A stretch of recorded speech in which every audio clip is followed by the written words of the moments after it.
बिस्मिल्लाहिर्रहमानिर्रहीम। बहुत शुक्रिया आप तमाम दोस्तों की तशरीफ़ आवरी का। आज इतवार के रोज़ प्रेस कॉन्फ्रेंस करने का बुनियादी मकसद कुछ अहम तफसीलात से आप दोस्तों को आगाह करना था। जैसा कि आप तमाम लोग जानते हैं कि कराची शहर के जो बल्दियाती मसाइल हैं उसमें एक सबसे अहम मसला वो पानी है कि कराची के शहरी वाटर माफिया कह लें, हाइड्रेंट माफिया कह लें, उनसे परेशान हैं। कराची के शहरी ये तकाज़ा करते हैं अपनी इंतज़ामिया से, अपनी हुकूमत से कि पानी उनको मैसर हो, पानी उनको मिले, और जब पानी उनको मिलेगा तो उसकी जो कॉस्ट होती है बिल की शक्ल में वो देने को तैयार होंगे। तकरीबन 85 रोज़ नई इंतज़ामिया को आए हुए हो गए हैं, मुझे और सलमान को हल्फ लिए हुए हो गए हैं। और आप सब दोस्त जानते हैं कि जो रोड मैप आप दोस्तों के साथ हमने कराची की तरक्की का, कराची के मसाइल का हल करने के लिए 20 जून को शेयर किया था, हम उस रोज़ से ही उस विज़न को इम्प्लीमेंट करने के लिए, उस टारगेट को इम्प्लीमेंट करने के लिए अमल पैरा थे। और जिन जिन इश्यूज़ की निशानदही की हमने, चाहे वो इंफ्रास्ट्रक्चर के हवाले से हो, चाहे वो कचरे के हवाले से हो, चाहे वो पानी सेवरेज के हवाले से हो, हम लोगों ने यकसोई के साथ कोशिश की है कि उनके ऊपर काम किया जाए और शहरियों को जितनी भी रिलीफ़ प्रोवाइड की जा सकती है वो रिलीफ़ प्रोवाइड की जाए। पानी के हवाले से अगर आप दोस्तों को याद हो, कराची का बुनियादी मसला पानी की सप्लाई में शॉर्टफॉल है कि ये नहीं है कि कराची में पानी वाफिर मिक़दार में अवेलेबल है, पानी की कमी है हाँ, लेकिन जो कम पानी है उसकी मुनसिफाना तक़सीम या उसकी चोरी को रोकने की भी ज़रूरत है। तो अगर आपको याद हो, हमने टेक ओवर करने के बाद ये गुजारिश की थी आप लोगों से कि हमारा टारगेट में एक टारगेट ये भी है कि कराची को जो पानी की सप्लाई होती है, चाहे वो किंझर से हो, चाहे वो हब डैम से हो, उसको हम बढ़ाने की कोशिश करेंगे। और जो इदारे उसके ऊपर काम कर रहे हैं हम उनके साथ कोऑर्डिनेट करेंगे, कोलैबोरेट करेंगे, ताकि कराची को जो यौमिया पानी मिलता है उसकी क्वांटिटी का इजाफा हो सके। आप दोस्त जानते हैं कि हब डैम से 100 MJD हमारी इस्तात है, एलोकेशन है, लेकिन 1981 की वो लाइन है, 1981 की लाइन है, वो तबाह हो चुकी है। उसके अंदर बहुत सारे मसले मसाइल हैं जिसकी वजह से 100 MJD कराची नहीं पहुंच पाता। तो उसकी रिहैबिलिटेशन और नई कनाल डालने का मंसूबा, उसकी प्रोक्योरमेंट इस वक्त चल रही है। सिंध हुकूमत के ताउन से पब्लिक प्राइवेट पार्टनरशिप में उसको कर रहे हैं और इंशाअल्लाह तकरीबन कोई 20 माह का वो प्रोजेक्ट है। प्रोक्योरमेंट के बाद 100 MJD पानी हम हासिल करने में कामयाब होंगे, जिसका फ़ायदा कराची के जो मज़ाफ़ाती इलाके हैं उनको होगा। इसी तरीके से किंजर से जो आपकी सप्लाई आती है, जो ग़ालिबन 450 MJD की एलोकेशन हम उठा रहे हैं इस वक्त, उसके ऊपर K4 के ऊपर काम हो रहा है, जो वफाकी हुकूमत कर रही है। वो मेन लाइन वो लेके आएगी और ऑगमेंटेशन जो करनी है शहर के अंदर वो सिंध हुकूमत के ताउन से इंशाल्लाह वाटर बोर्ड करेगी। उन दोनों के ऊपर काम हो रहा है और इंशाल्लाह वो मंसूबा भी जो हमें वफाकी हुकूमत ने, जब वज़ीर आज़म साहब आए थे, उन्होंने कन्वे किया था कि अक्टूबर अगले साल 2024 में वो मुकम्मल करने का उनका टारगेट है। मैं उम्मीद करता हूँ कि वो चीज़ पूरी कर ली जाए। और तीसरी चीज़ हमारी ये थी कि हम अपने सनती इस्तेमाल को रिसाइकलिंग की तरफ लेके जाएँ, जिसमें 40 MJD का एक प्रोजेक्ट है जो कि कोरंगी में इस्टेब्लिश किया जाएगा। और वो पानी तकरीबन कोई 120 MJD अनट्रीटेड पानी समंदर में जा रहा था, तो उस 120 MJD को ट्रीट किया जाएगा ताकि उसका डिस्चार्ज जो है वो प्राइमरी ट्रीटमेंट के बाद हो, ताकि आपका समंदर और आपकी मरीन लाइफ जो है वो प्रोटेक्ट हो सके। और उसी में से हम 40 MJD को रिसाइकिल करेंगे, यानी कि सेकेंडरी टर्शरी ट्रीटमेंट करेंगे ताकि सनतों में उसका इस्तेमाल हो सके, जिसका फ़ायदा आपकी कोरंगी और लांडी में जो सनतें हैं उनको इंशाअल्लाह होगा। ये तीनों एस्पेक्ट्स के ऊपर इस वक्त भी काम चल रहा है और ये लॉन्ग टर्म प्रोजेक्ट्स हैं, इसका इमीडिएट फ़ायदा बेनिफिट नहीं होना, लेकिन इंशाअल्लाह ये प्रोजेक्ट कंप्लीट होंगे, इसका फ़ायदा कराची वालों को होगा। लेकिन इसके साथ साथ अपनी नेक नियति को शो करने के लिए कि कराची की इंतज़ामिया, मेरी सियासी जमात ये चाहती है कि लोगों को, शहरियों को फौरी तौर पर भी रिलीफ प्रोवाइड किया जाए, हमने इस पानी माफिया के ख़िलाफ़ कार्रवाई का सिलसिला स्टार्ट किया। और सिलसिले में जो आगाज़ सबसे पहला है वो ये था कि मैं कानून साजी करा के आया यहाँ पे। देखिए ना, आप कार्रवाई कर लें और कानून में उसकी कोई वक़्त ना हो तो मामला सस्टेन नहीं कर पाते आप। तो हमने ये कार्रवाई करने से पहले 2022-2023 के जो मारूजी हालात हैं उनको मद्देनज़र रखते हुए हमने एक नया कानून पास किया जिसका नाम रखा गया Karachi water and sewerage corporation act. उसको हमने सिंध असेंबली से मंजूर कराया और उसके अंदर हमने वाटर बोर्ड के मामलात को बेहतर करने के लिए एक जामा हिकमत अमली मुरतब करने के लिए उस पॉलिसी को असेंबली से अप्रूव कराया, जिसमें सबसे अहम चीज़ की निशानदेही मैं आपके सामने आज करूंगा और वो ये है कि अगर इल्लीगल हाइड्रेंट कोई चलाता है तो उस इल्लीगल हाइड्रेंट चलाने वाले को 5 साल सज़ा की गुंजाइश कानून में दी गई है। 5 साल, 50 लाख तक का जुर्माना उस कानून में दिया गया है। ये जो हाइड्रेंट्स चलते हैं, ये हाइड्रेंट्स ओपनली नहीं चलते हैं, ये पोशीदा तरीक़ों से भी चलते हैं। ज़ेरे ज़मीन लाइनें इनकी गुजर रही होती हैं, तो दिक्कत वाटर बोर्ड को ये आती थी कि मेरी ज़मीन के ज़रिए वो लाइन गुजर रही है तो वाटर बोर्ड उसमें जा नहीं सकती। कानून में इस बात की इजाज़त दी गई है कि आप अपनी लाइन को सेफगार्ड करने के लिए, अपने कनेक्शंस को सेफगार्ड करने के लिए, पानी की चोरी की रोकथाम के लिए आप उस ज़मीन में एंटर हो सकते हैं और जो चोरी कर रहा है पानी, उसके खिलाफ कार्रवाई की जा सकती है। दूसरी चीज़, हमने स्पेशल कोर्ट्स बनाने की तरीक़ेकार उसमें वज़ा किया, क्योंकि अभी आपकी अदालतें जो हैं वो इतने मुकदमात में फंसी हुई हैं, इतना उनका वर्क बर्डन है, तो हमने कहा कि क्यों ना पानी सेवरेज से रिलेटेड मसाइल हैं उनके लिए एक स्पेशल ट्राइब्यूनल होना चाहिए, स्पेशल कोर्ट होना चाहिए। हमने उस कानून के अंदर उस स्पेशल कोर्ट को मंजूर कराया है। अब हम इंशाअल्लाह जगह भी उसकी हमने देख ली है, हम चीफ जस्टिस साहब से रुजू करेंगे ताकि उस कोर्ट को फंक्शनल कर दिया जाए, ताकि ये केसेस जल्द अज जल्द चलें और फैसला हो सके कि जो शख्स हमारा आपका पानी चोरी कर रहा है उसके खिलाफ कार्रवाई हो। तीसरी चीज़, शहर के अंदर इस वक्त 7 हाइड्रेंट चलते हैं ऑफिशियली, जिसका एक प्रॉपर टेंडरिंग हुई है, प्रोक्योरमेंट हुई है।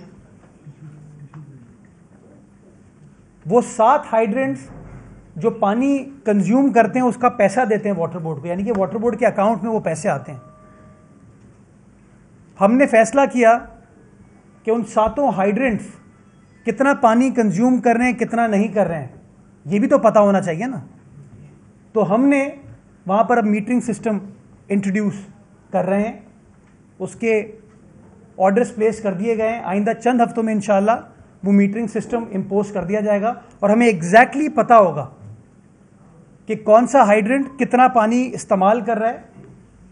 उसके बाद हमने जो 7 हाइड्रेंट्स चलते हैं वो नेचुरली पानी अपना टैंकर के ज़रिए प्रोवाइड करते हैं। उन टैंकरों को हमने RFID सिस्टम उस पर डाला, ट्रैकिंग सिस्टम उसके ऊपर डाला, और मैं भी आपको इसके बाद लेकर चलूँगा अपने कंट्रोल रूम में, जहाँ पे आपको नज़र आएगा, मैं आपको दिखाऊंगा कि 7 हाइड्रेंट्स को किस तरह हमने जियो टैग किया हुआ है। वो जो गाड़ियाँ उनकी हैं, 650 गाड़ियों पे अभी तक हम लोगों ने RFID लगा दिए हैं, ट्रैकर लगा दिए हैं, और हम ट्रैक कर रहे हैं उसकी मूवमेंट को। यानी कि हमें पता चलता है कि अगर टैंकर नंबर 1, 2, 3, 4 है, टैंकर का नंबर है, तो हमें पता है कि टैंकर नंबर 1, 2, 3, 4 ने 17 सितंबर को कितनी बार किस किस घर में गया वो, और उसने किस हाइड्रेंट से पानी उठाया, और जो टैंकर वाटर सप्लाई करते वक्त RFID के बगैर नजर आता है हम उसको कॉन्फिस्केट कर रहे हैं। और अभी तक हम लोग 87 गाड़ियों को कॉन्फिस्केट कर चुके हैं, 87 गाड़ियों को। और ये भी मैं लॉजिक आपके साथ शेयर करूंगा कि हम गाड़ियों को क्यों कॉन्फिस्केट कर रहे हैं। हम कॉन्फिस्केट इसलिए करते हैं कि जब हम कोई, एक तो ना बड़े बड़े हाइड्रेंट्स, एक होता है माफिया जो कि खामोशी से काम कर रही है, वो काली भेड़ें आप में भी हैं, हम में भी हैं और लोगों में भी हैं। हम लाइन डिस्कनेक्ट करके जाते हैं, दूसरी जगह से अगले रोज एक और कनेक्शन हो जाता है। तो हमने कहा कि सिर्फ हम वन विंडो ऑपरेशन ना करें कि सिर्फ हम लाइनों को डिस्कनेक्ट करें या जनरेटर उठा के ले जाएं, उसका पंपिंग का सामान उठा के ले जाएं। हमने कहा नहीं, हम सप्लाई लाइन को भी डिस्टर्ब करेंगे। और सप्लाई लाइन क्या, वो गाड़ियां हैं जिसके लिए हमने वो RFID टेक्नोलॉजी इंट्रोड्यूस की, मुतारिफ की। 87 व्हीकल जो कि RFID के बगैर चल रही थी वो इस वक्त हम कॉन्फिस्केट कर चुके हैं। इन तमाम चीज़ों का टारगेट ये है कि हम चीज़ों को, टेक्नोलॉजी को इस्तेमाल करें ताकि हमारे पास वो तमाम इंफॉर्मेशन अवेलेबल हो। जब कोई सहाफ़ी दोस्त हमसे सवाल पूछे हम उसको जवाब दे पाएँ कि कितना पानी जो है वो टैंकर्स के ज़रिए इस्तेमाल हो रहा है, कितना पानी ज़ाया हो रहा है, कितना पानी शहरियों को मिल रहा है। हमने पिछले कोई महीने डेढ़ में कार्रवाइयों का सिलसिला स्टार्ट किया। जब सिलसिला स्टार्ट किया तो मैं वाटर बोर्ड की टीम को खिराज तहसीन पेश करना चाहूँगा कि कुछ मकामात पर फायरिंग हुई इन लोगों के ऊपर। और शायद ये पहली बार ऐसा हो रहा है कि वाटर बोर्ड ने अकेले कार्रवाई स्टार्ट नहीं की, वाटर बोर्ड के साथ मैंने जो लोकल स्टेक होल्डर्स थे उनको साथ बिठाया ताकि पॉलिटिकल ओवरसाइट भी हो, ताकि वाटर बोर्ड का पर्सपेक्टिव भी मुझे मिले और लोगों का पर्सपेक्टिव भी मुझे मिले। और मैं समझता हूँ वो एक अच्छी कॉम्बिनेशन हुई, जिस कॉम्बिनेशन को आगे बढ़ाते हुए मैं पुलिस का और रेंजर्स का भी अब शुक्रगुजार हूँ कि जिस तरीके से वो हमें सपोर्ट कर रहे हैं इस काम में। कि जब हमने निशानदेही की कि फायरिंग हो रही है, law and order situation create होती है, हमें प्रोटेक्शन की ज़रूरत है, हमें अपने लोगों को सिक्योर करने की ज़रूरत है इस माफिया से लड़ने के लिए।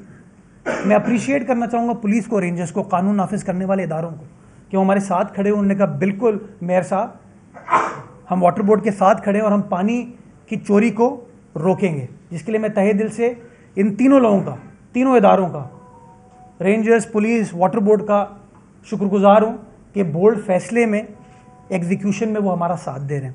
अभी तक 70 FIR हम काट चुके हैं, 70 FIRs। आप चाहेंगे एक एक FIR की कॉपी आपको दूंगा। 75 लोगों को गिरफ्तार किया जा चुका है।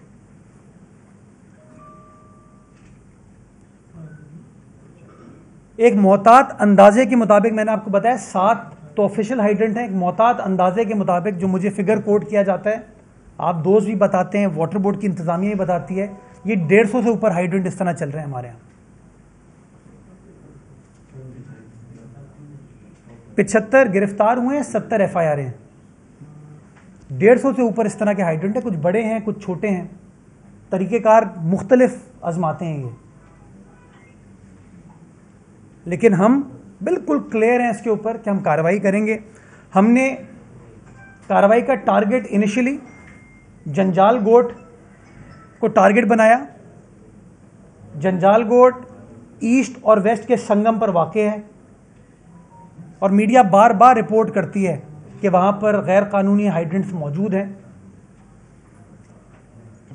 हमारे जो सियासी रुफ़का हैं वो वहाँ पर गए, वाटर बोर्ड इंतज़ामिया के साथ, पुलिस के साथ, रेंजर्स के साथ। हमने मंगोपीर में कार्रवाई की, हमने 3 हट्टी में कार्रवाई की, हमने महमूदाबाद, कयूमाबाद में कार्रवाई की। और नतीजा जो इम्पैक्ट है, मैं सियासी आदमी हूँ, साथियों से भी मिलता हूँ, सियासी दोस्तों से भी मिलता हूँ, रफ़का से मिलता हूँ, लोगों से मिलता हूँ। औरंगी टाउन में पानी की सप्लाई बेहतर हुई। ये लोग हमें कम्युनिकेट करते हैं। न्यू कराची में, नॉर्थ कराची में पानी की सप्लाई बेहतर हुई। दिल मोहम्मद साहब मौजूद हैं, डिस्ट्रिक्ट सेंट्रल से ताल्लुक़ रखते हैं, यूसी के चेयरमैन हैं वहाँ से। ये बताएंगे नॉर्थ नाज़िमाबाद में पानी की सप्लाई बेहतर हुई, DHA के अंदर पानी की सप्लाई बेहतर हुई, लियारी के अंदर पानी की सप्लाई बेहतर हुई, बल्दिया के अंदर पानी की सप्लाई बेहतर हुई। और तकरीबन एक मोहतात अंदाजे के मुताबिक इन कार्रवाइयों में 1 करोड़ गैलन पानी यानी कि 10 MJD हम बचाने में कामयाब हुए। मोहतात अंदाजे, ये सारा असेसमेंट है कि 1 करोड़ गैलन पानी जो चोरी हो रहा था, ज़ाया हो रहा था, उसको हम बचाने में कामयाब हो पाए हैं। आज ये तफसीलात आपके साथ शेयर करने का मकसद बुनियादी तौर पर यह है कि आवाम को हम बताएं कि उनकी इंतज़ामिया उनके लिए क्या क्या चीज़ कर रही है और in the months to come, in the weeks to come और क्या बेहतरी करने का हमारा टारगेट है। इन तमाम चीज़ों को सस्टेन करने के लिए हमें मीडिया का ताउन भी चाहिए, हमें शहरियों का ताउन भी चाहिए।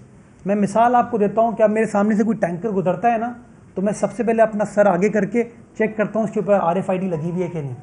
मैं शहरियों से गुजारिश करूँगा कि उनके घरों पर जो टैंकर आता है चेक कर लें कि उस पर RFID लगा हुआ है या नहीं लगा हुआ। अगर नहीं लगा हुआ हमें इंटीमेट करें, हमारी हेल्पलाइन मौजूद है, हमें कन्वे कीजिए ताकि हम उसके ख़िलाफ़ कार्रवाई कर सकें। दूसरी गुजारिश जो मैं शहरियों से करना चाहूँगा, जिसमें मीडिया का बड़ा अहम किरदार है, वाटर बोर्ड के तकरीबन 52 अरब रुपए के वाजिबात मुख्तलिफ इदारों के, मुख्तलिफ लोगों के, मुख्तलिफ अशख़ास के इस वक्त ओवरड्यू हैं। हम लेने में कामयाब नहीं हो पाते। अगर हम इस निज़ाम को सस्टेन करना चाहते हैं, अगर हम चीज़ों को बेहतर करना चाहते हैं, तो ये एक पब्लिक प्राइवेट पार्टनरशिप है कि इदारा और अवाम एक दूसरे के साथ इश्तराक में चले। जहां हम गलती करते हैं उसकी निशानदेही करें। 52 अरब रुपए ये डॉक्यूमेंटेड है और मैं आप अगर कहेंगे तो मैं आपको बताऊंगा किस किस इदारे की कितनी लाइबिलिटी भी है कि अगर स्टील मिल हमको पैसे वो करता है तो वो कितने हैं। स्टील मिल का मैं नाम इसलिए ले रहा हूँ कि सिर्फ मुझे भी याद स्टील मिल का नाम है, कुछ और इदारे भी हैं और इंडिविजुअल्स भी हैं, अफराद भी हैं।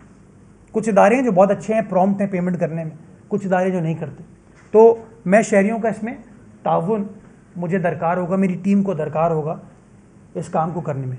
तीसरी चीज़, मैं सबसॉइल की निशानदेही करना चाहूँगा। कराची शहर में वाटर बोर्ड ने 32 लाइसेंसेस दिए हैं सबसॉइल के, 32, जो कि सनतों को पानी प्रोवाइड कर रहे हैं। टोटल आमदनी साल की, पूरे साल की, वो 5 करोड़ रुपए है वाटर बोर्ड को, 5 करोड़। और एक मोहतात अंदाजे के मुताबिक अगर बहुत कंजर्वेटिवली भी मैं चलूं ना तो कई करोड़ रुपए की बिलिंग है इसकी। इसके लिए मुझे महीने की, सॉरी, इसके लिए मुझे सनतकारों की मदद की जरूरत है कि अगर वो पानी सबसॉइल का यूज कर रहे हैं तो हमें बताएं कितना पानी यूज कर रहे हैं, क्योंकि एक राय ये भी है कि शायद वो हमारा पानी इस्तेमाल करते हैं। और जब हम कार्रवाई करते हैं, मेरे भाई ने कहा 100%, जब हम कार्रवाई करते हैं तो फिर किसी टीवी चैनल पे खबर चलती है और खबर उनके खिलाफ नहीं थी, हमारे खिलाफ चल जाती है। हमें सपोर्ट चाहिए। पानी बुनियादी हक है लोगों का। बिलावल साहब बिल्कुल कैटेगोरिकली उन्होंने मुझे, सलमान को कहा है इसके ऊपर कोई कॉम्प्रोमाइज नहीं होना। जरदारी साहब बिल्कुल कैटेगोरिकली कहते हैं कि पानी के लिए जो जो कुछ करने की जरूरत है, we need to do it and we will do it इंशाल्लाह। तो मैं उस सबसॉइल के एस्पेक्ट को भी केटर फॉर करना चाहता हूं कि अगर वो सबसॉइल इस्तेमाल कर रहे हैं तो जो वाजिबात हैं वो सही पे करें हमको, और अगर वो हमारा मीठा पानी इस्तेमाल कर रहे हैं तो इसकी निशानदेही होनी चाहिए। जिसके लिए मैं आज ये कह रहा हूं कि हमें वो एक्सेस दें, हमें बताएं वो पानी कितना कंज्यूम कर रहे हैं। पानी की एक कॉस्ट है। मैं किसी सनती इलाके के करीब से गुजरता हूँ, यकीन जाने मुझे जो गरीब आदमी खड़ा होता है वो कहते हैं मेरे घर पे पानी नहीं आ रहा है, इस फैक्ट्री में पानी आ रहा है। दुख होता है, मुझे अफसोस होता है। सनतों को भी चलना है, हमें सपोर्ट करना है। सनतें इस मुल्क को ज़र मुबादला कमा के देती हैं, लोगों को रोज़गार देती हैं, लेकिन हमें कोई ना कोई बैलेंस क्रिएट करना होगा। जो जायज़ ड्यूज़ हैं वो जायज़ ड्यूज़ क्लियर किए जाएँ। ये कन्फ्यूजन के अंदर जो है ना, ग्रे एरिया के अंदर चीज़ें नहीं चल सकती। ये तफसीलात आपके साथ शेयर किया, आप चाहेंगे अभी इसके बाद मैं आपको ऊपर अपने कंट्रोल रूम में लेके जाऊंगा, आपको दिखाऊंगा कि अगर मैंने आपको कहा है कि सातों हाइड्रेंट को किस तरह हम रेगुलेट कर रहे हैं, आपको नज़र आएगा। अगर गाड़ियों को किस तरह ट्रैक किया जा रहा है वो नज़र आएगा। मैं तस्वीर भी शेयर करूंगा। अगर मैंने कहा इतनी गाड़ियाँ कॉन्फिस्केट हुई हैं तो गाड़ियाँ कॉन्फिस्केट हुई हैं और हम करना चाहते हैं।